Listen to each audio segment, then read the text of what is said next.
What's going on, guys? Welcome back, and today I am going to be beginning a new series here on the channel, where over the course of the next 10 weeks leading up to the release of Fantastic Beasts: The Secrets of Dumbledore, I am going to be reviewing all 10 Harry Potter or Wizarding World films that we currently have. That is, of course, the 8 Harry Potter films, as well as the first 2 Fantastic Beasts films, starting, of course, with Harry Potter and the Philosopher's Stone. So let's get started. Now, starting off with, of course, Harry Potter and the Philosopher's Stone, the original film.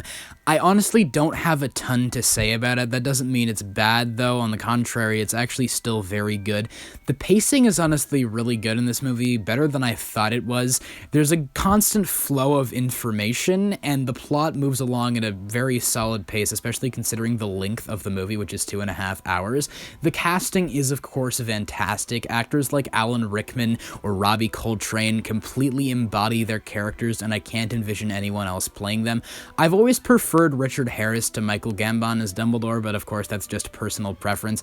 And I do think the child actors in the first 2 films get a little bit too much flack. There's a lot of negativity directed towards them in the first 2 films in particular, and I don't feel that's warranted because I don't feel like they were really required to emote that much in the early films. Of course, they improve as actors over the course of the series, but I do think they are very good at playing who they were meant to play in the first couple films, which are these very kind of naive children, and they grow and mature over the course of the story, and you see that in the actors as well as the characters.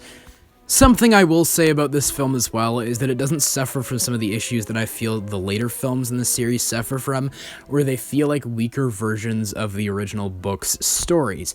In the case of some of the later Harry Potter books, they get very dense, and thus the film adaptations had to cut out a lot of the meat that was necessary for those stories.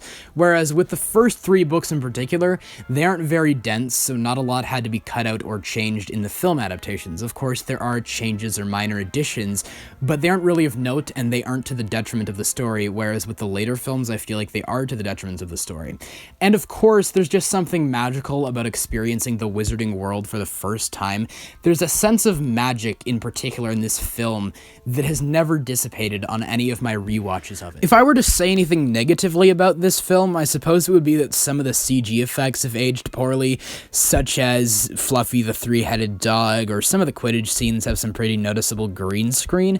But there are some effects that actually still hold up relatively well, like Norbert the Norwegian Ridgeback or the Mountain Troll, and Hogwarts itself still looks magical. I feel like that is a result of the fact that a lot of it was created using sets, so there's a certain amount of realism to it, and it feels like a tangible location, and that's great. I would say this film's biggest problem is a problem that a lot of other films contain when they have a big twist, and that is when a lot of events that led up to that twist don't actually make sense by the end, and they were simply there to misdirect the audience.